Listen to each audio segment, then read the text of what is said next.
Yes, I'll use the microphone. Okay. I hope it doesn't scream at you. The first question. Opening statement. Ladies before gentlemen, I present Mrs. Kathy Weber.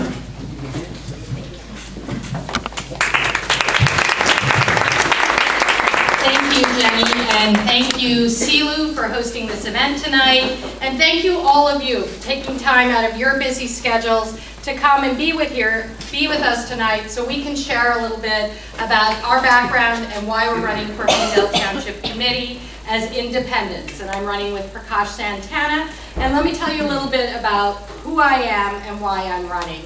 I moved to this area over 33 years ago initially when my husband was working for Bell Labs. And then about 8 years later, we chose to come to Holmdel because of the quality of life and the schools. And I feel very, very fortunate that I was able to raise my 3 children here, and I love Holmdel, and that's why I am doing this. I have dedicated myself during my time here in Holmdel to community service and volunteerism as a leader and just as a doer. I've been involved in all the school parent groups, in the Holmdel swim team, in Girl Scouts, at St. Catherine's, and I'm proud to say I'm an Eagle Scout mom. So Holmdel is near and dear to my heart, and that's really why I'm doing what I'm doing right now. So a little bit more about me and my professional background. I did serve on the Board of Education in 1998 to 2002. At that time, our schools were in the top 10 in New Jersey, and we were recognized for below average state spending. And during my tenure on the Board of Ed, I was also on the curriculum committee. Education is very important to me, and I put a lot of time and effort into that. After my tenure at the Board of Education, I was employed by New Jersey School Boards Association and went to work for them, teaching volunteer Board of Education members their roles and responsibilities and the state ethics law, so I'm quite familiar with that. Now, why am I running for Township Committee, and what can I bring to that? I've been attending Township Committee meetings for the last several years. I got very much involved when millions of dollars were approved to spend to put lights and turf fields at Cross Farm, and co-founded a group called Preserve Holmdel to stop that effort and help maintain the bucolic, beautiful town of Holmdel in the way it is now. That was highly successful, but recently there have been more issues for cause for alarm, including the turf field proposal up at the swim club. And that's really was kind of a tipping point in how that was handled. And I said, all right, it's time, I'll step up, I will do this. So I have 3 priorities I'm focusing on along with Prakash. And we're going to address returning money to the taxpayer through the Bell Works pilot program and making sure that money comes back to you, improving integrity and transparency, and representing all residents from north to south. We've been fortunate to walk all over this town and hear your concerns, and I look forward to working with you to address them and move Holmdel forward and put people over politics. Thank you.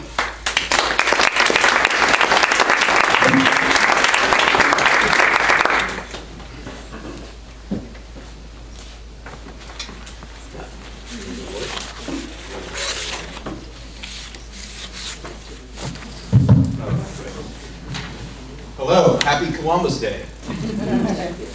Thank you all for coming, and thanks to CELU for inviting me to present.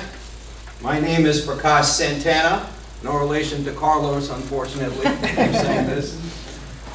I moved into this town about 5 years ago with my wife, Diane, she's in the back, and my daughter, who's a sophomore at Holmdel High School, and my little dog, Biscuit.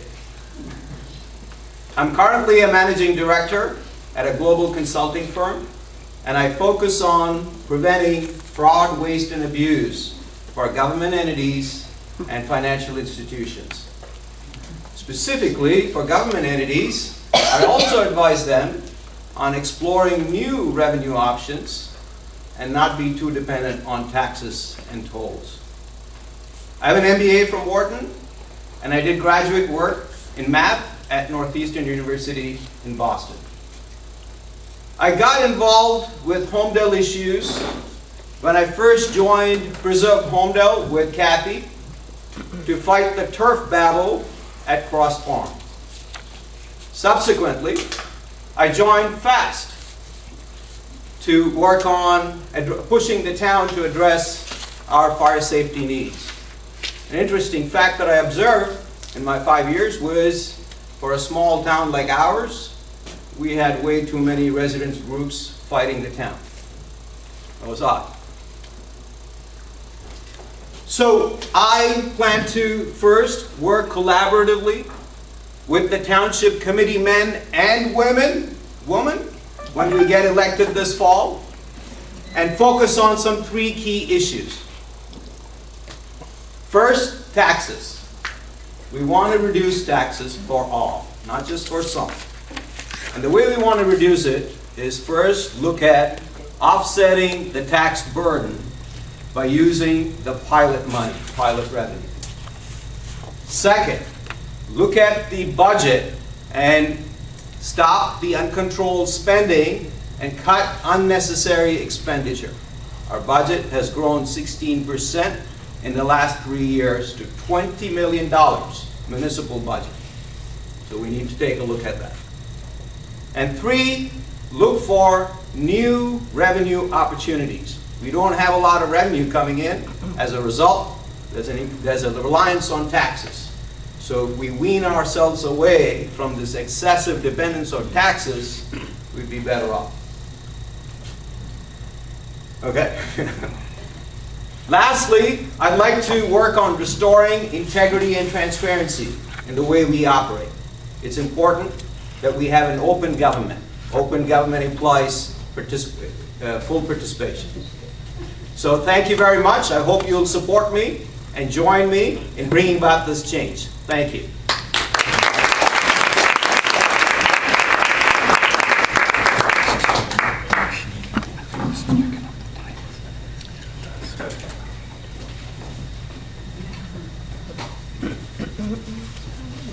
So if you folks are ready, I will ask the first question, which relates to land swap. What are your thoughts regarding the land swap deal where Holmdel is exchanging 115 acres that the town owns at Cross Farm Park for 14 acres across from Holmdel High School? Who does this go to? Kathy, I'll let Kathy start. Okay. So I think the major issue with the land swap is that we preserve that land. Today, that land is not preserved and could be subject to development.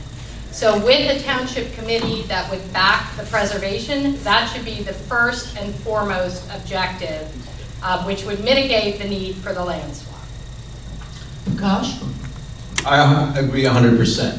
The intention should be to preserve the land. No matter how we do it, how we accomplish it, that should be the primary goal. So I support it.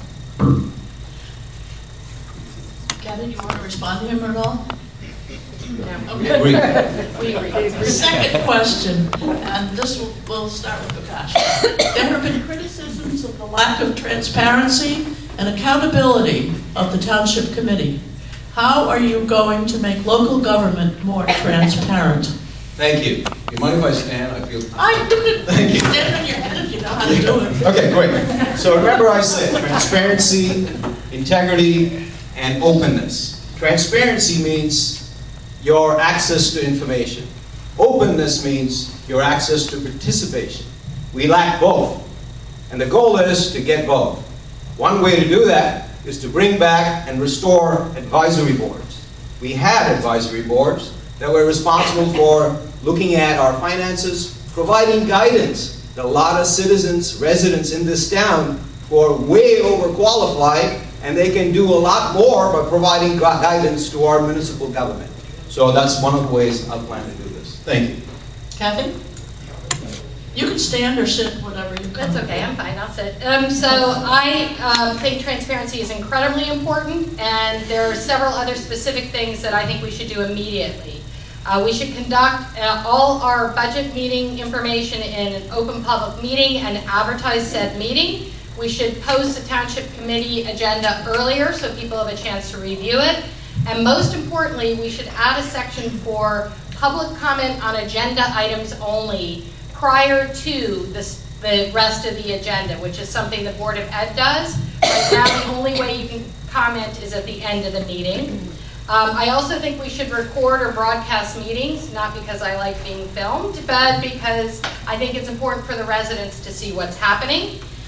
We should minimize topics that are discussed in executive session, and we should send out our newsletter once in a while in a cost-effective manner by mail to all residents with the important issues, more stuff, less fluff, to tell people what's going on. And I'd like to add one other thing. Anytime we pass a resolution, specifically the bond resolution, we need to itemize how that bond's going to be spent, and more importantly, what is the return on our investment? We've never seen that. So we want to make sure we include those two things so residents are aware what their taxpayer money is going towards. So just want to Kathy first. Investigation. What should happen following the investigation into $58,000 on engineering work done in preparation for sports fields that never came to fruition and were never approved by the township committee? So that question involves legal advice, which I am not privy to, but I think the township committee should use every option they have to follow through on that and hold the responsible parties accountable. So let me add to that. Definitely, legal guidance is essential because there are legalities involved. However, let's go back to the time when T&M was deposed at the hearing. They said that any time they did any work, they based it on what the administrator wanted to do. However, the next day or the next week, we heard Mayor Hines say that the administrator and the engineer know not to touch a project above $3,500 that was not authorized by a resolution.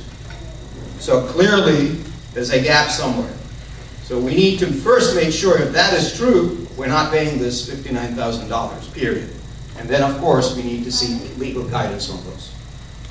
And can I say something else? You wish. I forget how this Yes, works. 30 seconds. I Okay. think. And the only other thing I would add to that, the fact that this egregious behavior even occurred means that we need to relook at the hiring of all of our professionals and reevaluate what's best for Holmdel Township.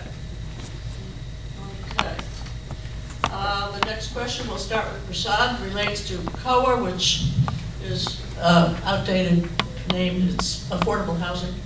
Do you have any thoughts on how the affordable housing plan has been handled in recent years and how it should be handled going forward? Good.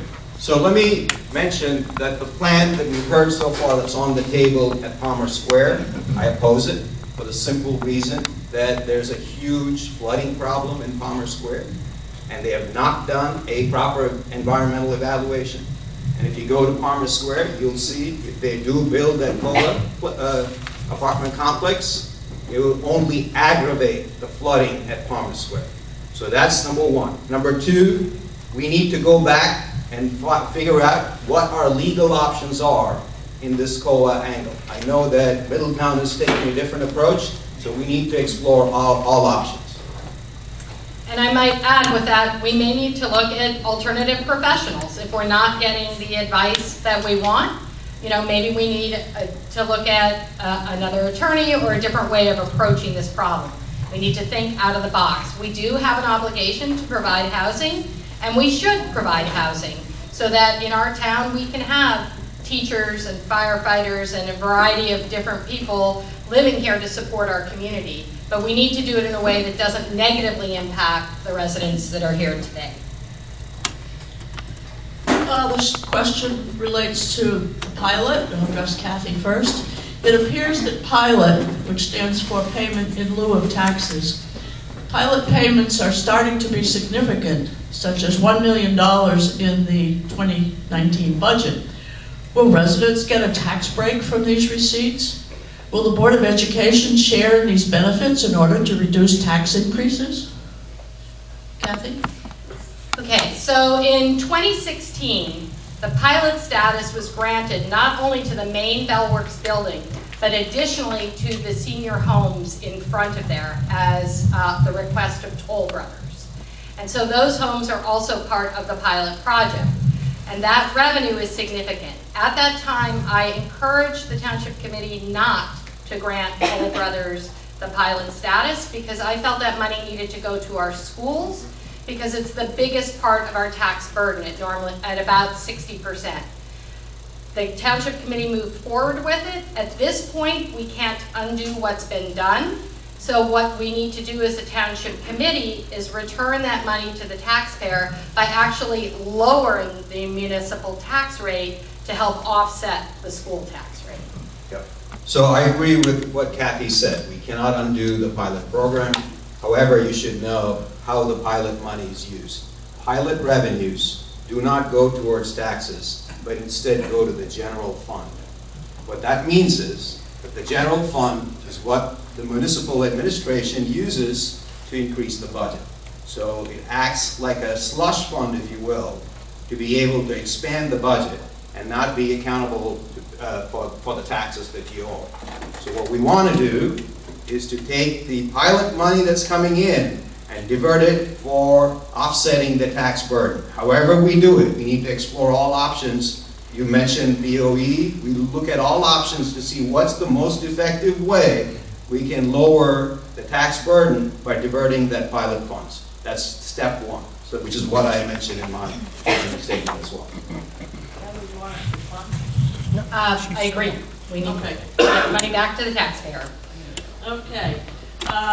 For Prakash, to start, what is your position on sports fields? Do we need more natural grass or synthetic turf? Great question. So, definitely, we want to have fields for recreation, no doubt about it. However, we did a survey not too long ago. What did the survey say? Overwhelming. That we need open spaces, we need better trails to walk, we have enough fields. What we are not taking care of are our existing fields. Why don't we focus on spending money on them? We have more priority items on the plate. There are houses burning down. There was a property on fire yesterday. So let's be careful in how we spend. Recreation is important. Beefing up our existing recreational framework is absolutely important, but not building more fields when it may not be necessary. I also live by Cross Farm. It's great to see kids playing, but it's a field that's open to the entire community of New Jersey, not just Holmdel. So let's be careful in how we spend our taxpayer money, because we don't want to take unnecessary burden on helping children from other parts of the state. I'm happy to use it for the people of Holmdel. Thank you. Okay. Kathy? Wait, you don't want to answer that one? Sure. Okay. So again, I agree with Prakash, but I would just add that it's very important that we support HYAA. And that was the referendum that was originally passed to improve our facilities for Holmdel's children. And that's what our priority needs to be in terms of maintenance and meeting the needs of all of our kids. Fire. How will you restore our fire rating to lower our homeowners' insurance rates? Starting with Kathy. Okay, so there was a comprehensive fire study done, which brought a lot of these issues to light, and the Township Committee is in the process of enacting them. First and foremost, I think we need to follow through. We need to make sure that the new firehouse is opened in a timely and appropriate manner. We need to continue to recruit volunteer firefighters, and we need to set objectives for what we need in terms of response time. If we cannot meet those in a volunteer way, we have to look at all options on the table to make sure that we are addressing safety first. Thank you, Kathy. So, on fire. So some of you may not know, in 2017, the Insurance Standards Organization, ISO, came to this town and gave us a poor rate changed our rating from a 5, which is average, to a 9, which is very bad, and gave the town a whole year to fix it. And they didn't fix it. So what happened as a consequence? Many of us saw our homeowners insurance premium shoot up. Mine went up 25%, primarily because of this. Because there are 3 reasons why your homeowners premium insurance would go up. 1, they're based on the claims in the area. And 2, if you did any home improvement. And the third reason is fire safety, fire rating. So this was the reason why mine went up 25%. So it's unacceptable that we were materially impacted by this. And one of our residents, who's sitting in the back, actually did the Oprah request and found that the ISO had changed our rating, and we didn't even know about this. Okay? So number 2, based on what Kathy said, there's the study that was done basically said that we needed a hybrid group. Because of the demographics that we are in, it's unlikely to get a 100% volunteer group. And this is a problem that exists all towns around us, because we are a commuter community. Thank you. And as a result, we need to look at all options. Thank you. Thank you. Excuse me, for anyone who's standing in the back, there are seats here in the front.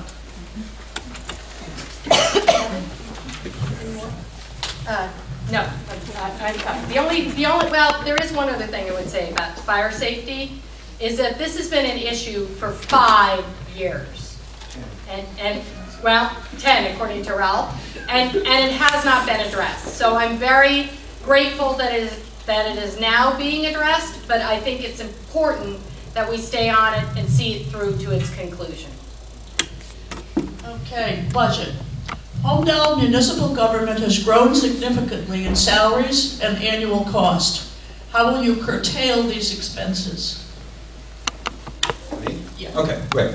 So as I said, our municipal budget currently in 2019 is $20 million. On top of that, our municipal debt is at $35 million. So it's increased, the budget has increased by 16%. The municipal debt has increased by 30% in the last 3 years. It's growing fast. If you look at the biggest component of the debt, it's salaries and wages.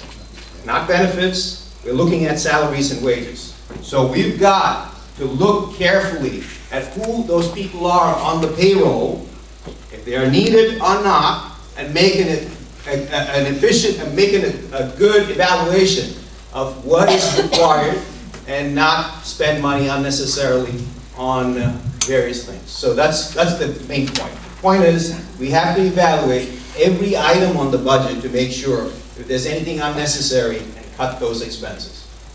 Kathy? So I think we need to start by hiring a top-notch township administrator that is going to follow policies and procedures and make sure that we are not wasting money on studies to nowhere and expenditures that are not authorized. So we need to put procedures and policy in place. We need to follow them. We need to scrutinize expenditures, read agendas carefully, and put checks and balances in place so that we're watching what happens with every single dollar. You have time to ask? Yeah, so there are also other components that we need to be aware of. Given the fact that we need to maintain a sufficient surplus. We have a surplus of $3.3 million. We need to be careful about what we're spending on, because if the budget keeps increasing, the only way to maintain the surplus and increase and fund the budget would be to increase the taxes. So remember, we're facing a recessionary economy, so we're looking at a very serious situation. We need to be able to cut our expenditure, lower the taxes right now. We can't wait any longer. Next question to Kathy first. The deer population, D-E-E-R, in Holmdel is way out of control and growing. Colts Neck is planning, or already has, a program to sterilize deer to humanely reduce the deer population in their town. What are your plans to handle this serious problem? Well, first of all, I do agree it's a problem. I used to have 1 or 2 deer in my yard and they were cute. Now I have them by the dozen and they eat me out of house and home. So I can't have my garden. anymore, and it is a problem. But aside from the aesthetics, it's a problem, a health problem, because of disease. Lyme's disease is a crippling, devastating disease, and so we need to find a way to address the problem. I don't know what the ultimate solution is for Holmdel. I'm very interested to hear what Colts Neck is doing. I'd like to see a cost-benefit analysis and how effective that is. And really, this is something I think we've shied away from. I think this is a perfect example of pulling citizens together and having a group and trying to figure out what's the best solution for Holmdel. I agree. There's so many deer right now. I was jocularly remarking to one of our campaign volunteers that we should simply spray paint Weber Santana on the deer and get a lot of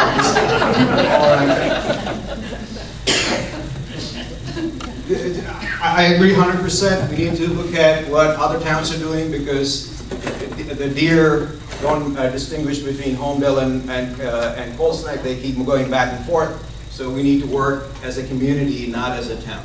So. Next question, start with let's see, taxes. With the federal limitation on SALT, S-A-L-T, state and local tax, property deductions, how can you reduce the total budget, including Board of Ed, in order to reduce our property taxes? So as I said, there are 3 components to reducing taxes. Number 1, using the revenue that's coming in already, the pilot. Number 2, cutting expenditure. We need to look at all expenses. And number 3 is looking at new revenue options. And this is where I think we should look at what other towns in the US are doing. The problems that we face today are not unique to us. They're very common across the board. And we've looked at some very interesting solutions. I'll give you some examples. Some of them may be relevant, some of them may be not. But we need to explore these. Number 1, what they're doing to increase revenue options, they're looking at possibly introducing stormwater drainage fees. The problem is, in many towns, when you have big box retailers and big entities with big parking lots create impermeable surface. And as a result, it causes stormwater. Now the burden of draining that stormwater rests on the taxpayer. So what they're doing is instituting a fee based on the area to make those entities pay for the stormwater drainage situation. The second one is development impact fee. What we found was many towns have the exact same problem we have. They don't want overdevelopment, and at the same time, when developers come in and develop an area, on the very first day, the burden of supporting that development, whether it's mail, fire, police, or whatever it is, rests on the taxpayer, the current taxpayer. So what we need to do is impose a development impact fee, which other entities are doing. There are a couple of novel solutions, which I'd like to share with you. Marlboro came up with an idea. They came up with a credit card, whereby if you went to a local store, you'd get some deduction on taxes. But if you look across the credit card landscape, I'm almost out of time, but I have plenty of ideas. I can talk to you after the session. Okay, Kathy? So I agree with what Prakash said, but I would add the best way to help keep our tax costs down is preserving open space. I am a huge advocate of open space and not getting caught up in the ratables chase. The ratables chase ends up costing you more in the long term because of the cost to support that infrastructure. And we have, approximately up to almost 1,000 acres of undeveloped land still in this town, and we need to work together to find ways to preserve that land and help keep our tax base down. I just have 2 more questions. The next one, which will start with Kathy, should be very short. Have you accepted any campaign contributions from builders, developers, or professionals? Absolutely not. Absolutely not, and never will. Next question, starting with Prakash. Will you, this relates to the gas regulator, Will you change Holmdel ordinances to prohibit industrial gas regulator and/or gas compressor stations? So we need to explore, again, I'm going to give you an answer that you may not like, which is I don't want a gas regulator right next to my house. I'm sure you don't want it either. So we need to explore all options, and there was a suggestion of putting something near the village school, so we are opposed to that. So the goal is to look at what the options are, what the legal constraints are, and then come to an agreement. So the answer, I don't know, I can't give you a specific answer, but the answer is we will look into the options. Kathy? And currently, the township is in litigation, and I support that effort. And I would add that we need to be careful with using all or never. So I do not support utilities using Holmdel as a vehicle to make money and generate revenue for their bottom line. But by the same token, there are instances where we may need services to support the needs of our own town. And that we need to look at on a case-by-case basis. Okay, that's the end of the questions. So now I will reverse the order of the final 2-minute statements. So Kathy started, so Prakash can. Okay. Thank you all again for listening to us. First of all, I want to say this. Bad politicians are elected by good people who do not vote. A famous quote by Georgine Nathan, journalist and writer. This is a low turnout election. What that means is your vote counts 5 times more than it does in a normal election. This is an election about your issues more than the candidates. This is an election about ridding ourselves of corruption and cronyism. This is an election where if you have a vision for Holmdel, we want to make that vision a reality. To paraphrase John F. Kennedy, this is the time to ask, what can you do for your town? To that end, it's not enough if you simply go out and vote. Instead, you should go out, spread the message, meet 5 people, and take them to vote with you for the candidates who best represent the issues. Because if we don't turn out the vote, bad politicians will get elected, and they could put a lock on the future of this town. Thank you. So I want to say thank you again to Silu for hosting this event and to all of you for being here. I am not a party politician, and I really did not look forward to this campaigning process. But what I have to say is going door to door and knocking on residents' doors and having conversations has been the most gratifying thing I've done in ages. It made me feel better about Holmdel, it made me feel better about America. And that's because everyone cares. You're all here because you care. And that is very motivating and inspirational. And I feel we can work together to address these concerns and move Holmdel forward, and do so in a bipartisan manner. This is local. Holmdel is local. It shouldn't be influenced by party politics. It should be what are our issues and concerns, and how can we collectively address them. So I really look forward to working with all of you to make that happen, and I appreciate and ask for your support on a November 5th election day. Thank you.